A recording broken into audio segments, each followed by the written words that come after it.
My last live on this channel. I've been working all day, y'all. Y'all been having me working. I've been doing taxes on this screen. I got stocks on this screen, and I got y'all on this screen. So look, I had to come back because in my last video, we went over different types of investments. And, oh, let me open this window. Okay, we went over different type of investments, and I spoke about the fact that I would max out life insurance policies before I get an IRA, okay?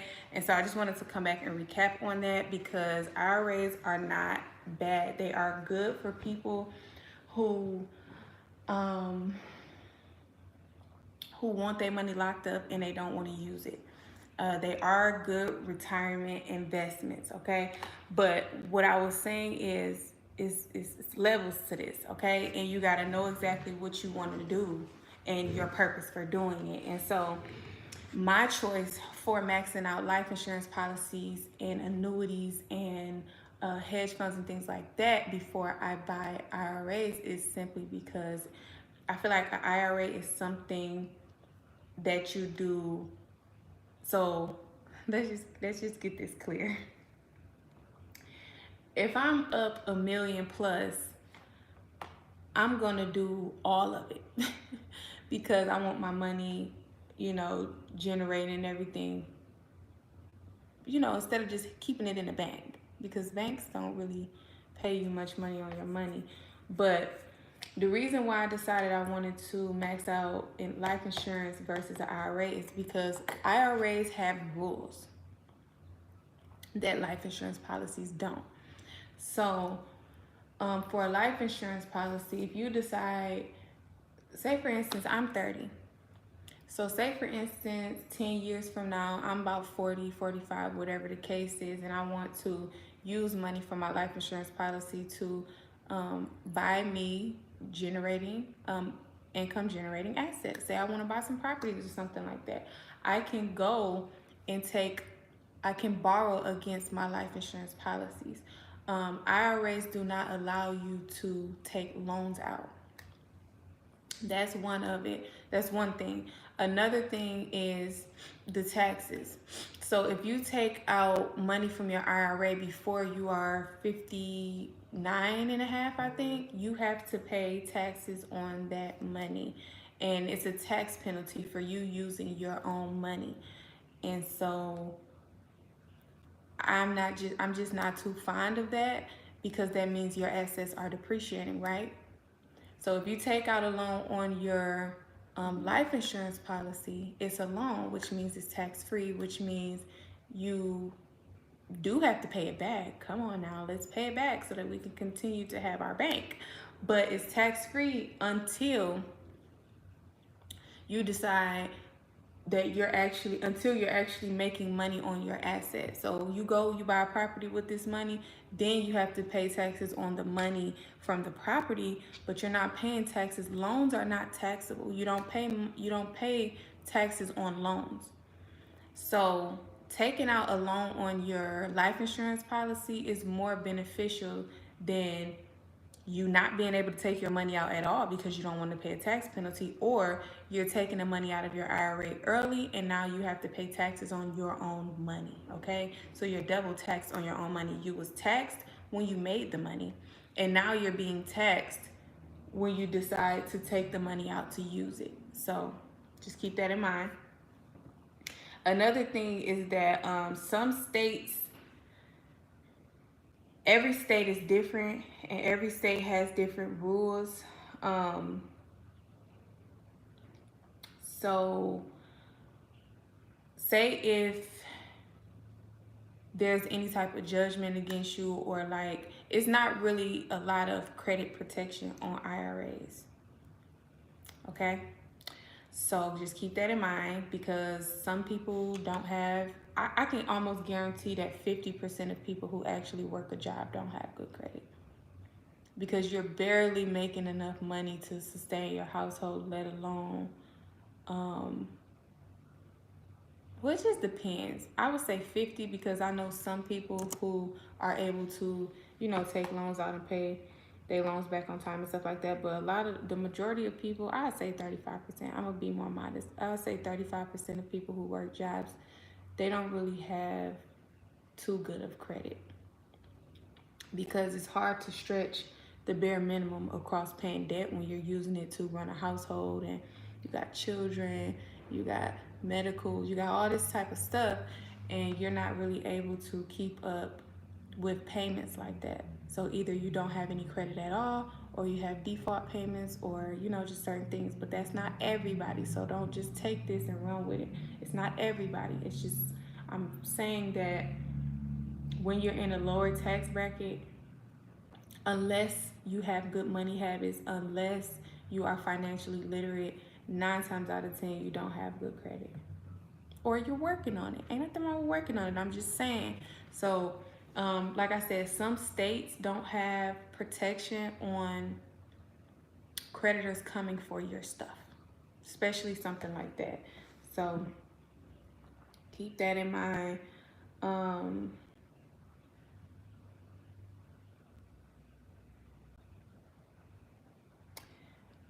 What was the last one? I had to text this to myself because I was like, let me go back and touch base on that.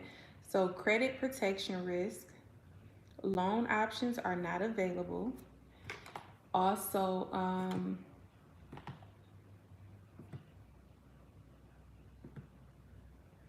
supposed to be off right now.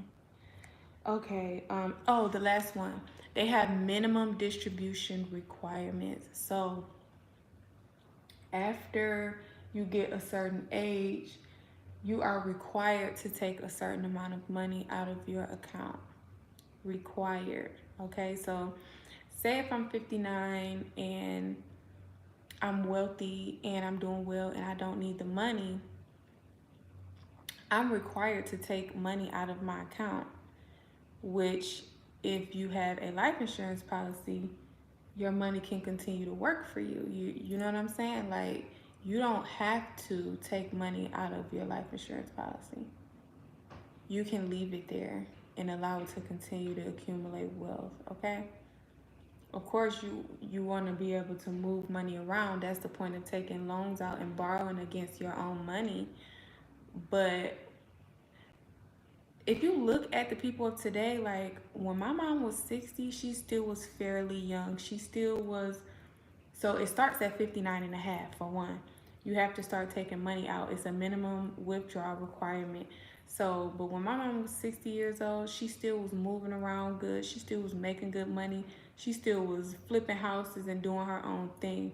She didn't start sitting herself down till she was like 70 just now, and she barely sit down now. Only reason why she's sitting down right now is because she had a medical procedure that she's healing from. Other than that, some people stay young for a long time, like a long time. Like some people in their 70s still like running businesses and pushing lawnmowers and all type of stuff. So you just got to keep that in mind. So if you don't need the money, why should you be required to take it out? Especially if you don't need it. If you're doing good for yourself, if you're wealthy, like, let your money continue to grow. But they don't do it like that. They require you to take a certain amount out every year.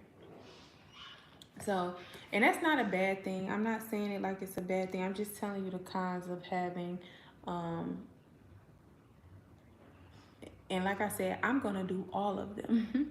But right now, maxing out life insurance policies and other things are just more on my priority list until I'm in a tax bracket to where I have to basically put my money places. And an IRA is a good place to store your money and let it grow without having to keep it. You know what I'm saying? Like when you got a lot of money, you want to put money in different places so that it can grow. And an IRA is a good place to put your money, especially if you're somebody who need your money locked up. If you're the type of person who needs your money locked up, it's the right place for you.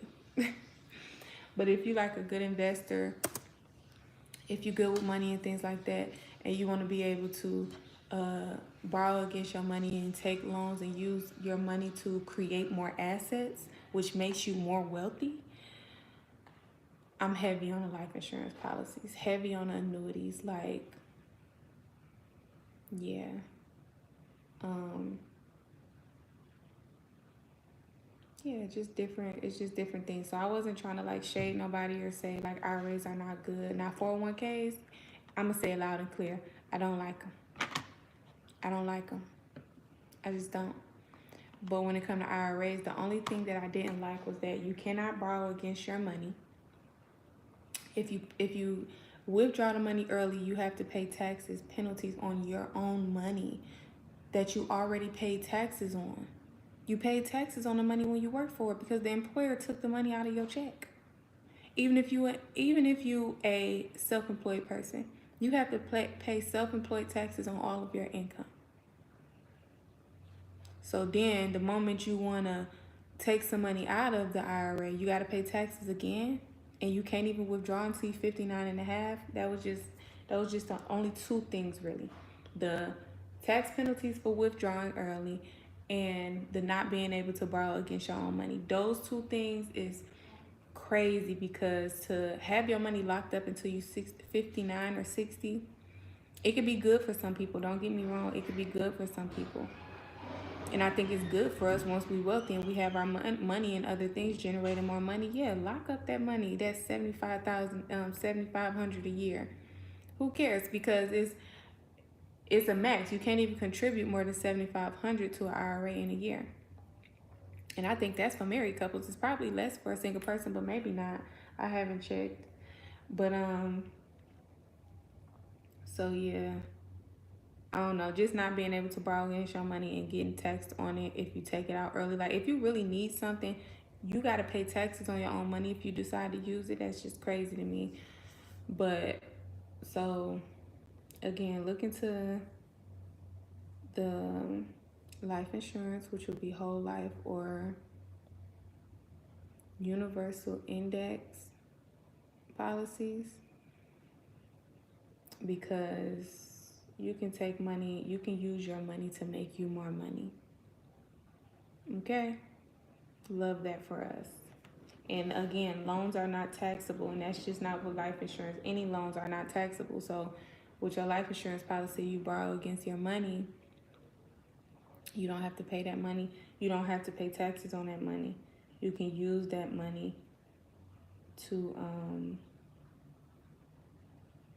you can use that money to make you more money, and you can use that money to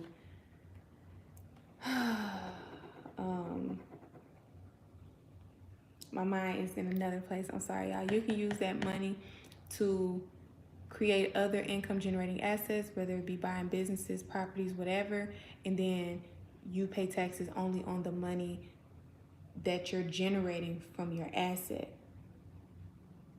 And guess what? The money, listen, this is so nuts. So the money that you use to create this income generating asset, you can use that money to pay back the life insurance loan. So you create an asset. From that asset, the money, you're paying back the loan that you didn't have to pay taxes on. This is crazy. But with an IRA, you have to pay taxes on your own money, which is crazy. So, yeah, I just had to clarify that because IRAs are really good, but I feel like it's a time and a place for everything. If you are in a stage in life where you are building wealth, I feel like you should have access to your money. That's the moral of this story. I feel like you should have access to your money simply because you still need to build wealth. You should be able to go and say, okay, I'm 40 now. I'm still young and vibrant. Let me go buy a couple properties that I can work on. I'm going to take a loan out on my life insurance policy. I'm going to buy these properties, and I'm going to use the income from these properties to pay back my loan. But this is all still my money. You know what I'm saying? With an IRA, you can't borrow against your money. And you actually, not only can you not borrow against your money, you have to pay taxes on your money when you decide to take the money out early, or you cannot use your money to generate you more money unless you're 59 and a half. So just something to think about. Just something to think about. It's not a bad thing. IRAs are a good thing. It just depends what stage of life that you're in. When you're young, I feel like your focus should be paying into your life insurance policies, so that by the time you're actually, let me see, I just turned 30. I wouldn't take no money out of my life insurance policy until I would say I really don't want to unless I'm 40. 10 years. Let's give it 10 years to do what it do. Because at that point, I can make my money make me more money. And I feel like at that point, I would get me I would have the type of wealth already built that I think I would do an IRA halfway, 35. Because 35 to 60 is still 25 years of your money being locked up, but you done spent 5 years prior building your life insurance policy, building wealth. Like, I don't know, I just like that. What I do is not for everybody, you know what I'm saying? And just, life is not promised, so I feel like life insurance policies are very much important, very much evident to creating generational wealth. And yeah, that's just my input on why I prefer life insurance policies to be a priority and for IRAs to be just a little bit later in the game. Just a little bit later in the game. If I knew the knowledge I have now, I would have started my life insurance policy when I was 20 years old. And as of now, I would have been creating my IRA using probably a loan from my life insurance policy. This is funny. Just know what to do with money, y'all. I love y'all. Don't forget to like, comment, and subscribe. If y'all got any questions, put them in the comments. If y'all want to cuss me out, leave them in the comments. Like, whatever y'all want to say. I'm open to constructive criticism. This is just my opinion. This is based on research that I've done and things that I'm doing in my life. Everybody's life is not the same. So I don't think nobody should be ever offended by my videos or my insight or my opinion, okay? So I love y'all. Don't forget to like, comment, and subscribe. Hit that post notification bell, and I will see y'all in my next video.